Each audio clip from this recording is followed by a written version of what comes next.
யாரும் உழைக்கத்தாங்க ஏமாத்துறது பித்தலாட்டம் பிரார்த்தனம் முள்ள மாதிரித்தானா. ஏன்னா நேர்மைன்றதே கிடையாது.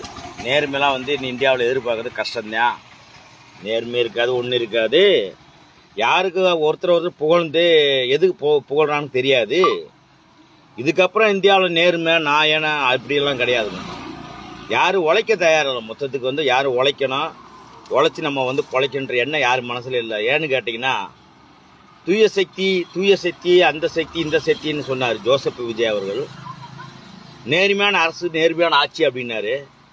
இப்போ அவர் சேர்க்கிற ஆளுகள்லாம் நேர்மையானவங்களா? ஓசூர் பக்கத்தில் ஒரு குவாரியை மூடினாங்க, உடனே கூப்பிட்டு சேர்த்துக்கிட்டீங்க.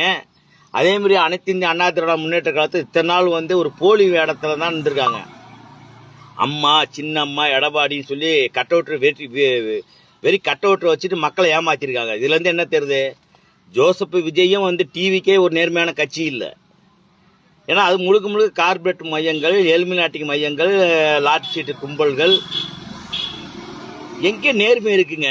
யோசிச்சு பாருங்க கொஞ்சமாவது. நீங்கெல்லாம் சொன்னீங்க வடகொரியாலாம் அப்படி, சைனா இப்படி. இன்னைக்கு இந்தியா நிலைமை என்ன? உங்களை காங்கிரஸுக்காரங்க ஆரம்பத்துலேருந்து காங்கிரஸ் ஆகட்டும் பிஜேபி ஆகட்டும் முதலாளிக்கோசரமே வாழ்கிறவங்க. யாரும் உழைக்கணுன்ற எண்ணம் கிடையாது. இங்கே காங்கிரஸில் மூத்த காமராஜர் கற்கனை தவிர, காமராஜர் கற்கனை 2 பேரை தவிர காங்கிரஸில் முன்னாடி இருந்த அமைச்சர் ஆகட்டும் எம்பி ஆகட்டும் மந்திரி ஆகட்டும் ஊழல் செய்யாமல் யாராவது இருந்திருக்காங்க சொல்லுங்க பார்ப்போம். ஒரு ஆளை நீங்கள் காட்டுங்க பார்ப்போம்.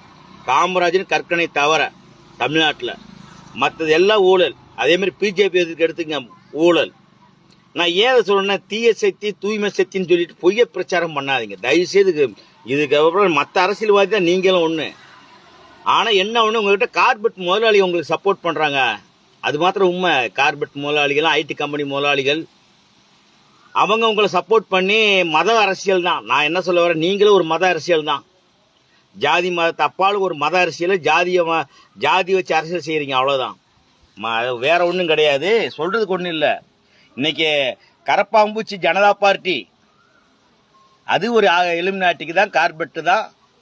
மொத்தத்துக்கு இந்தியா சோமாலியா மாதிரி வர்றதுக்கு உறுதி. காரணம் என்னன்னு கேட்டால், மக்களை சிந்திக்காத அளவுக்கு வச்சது தான். மக்களே சிந்திங்க, கொஞ்சம் சிந்திங்க கொஞ்சம். ஏன்னா இங்கே ஆட்சி இல்லைன்னா அங்கே போவாங்க, அங்கேருந்து இங்கே போவாங்க. இதுதான் உங்கள் வேலை அரசியல்வாதிங்க. நீங்கள் உங்களுடைய ஏன் சினிமாக்காரங்க பின்னாடி போகிறீங்க?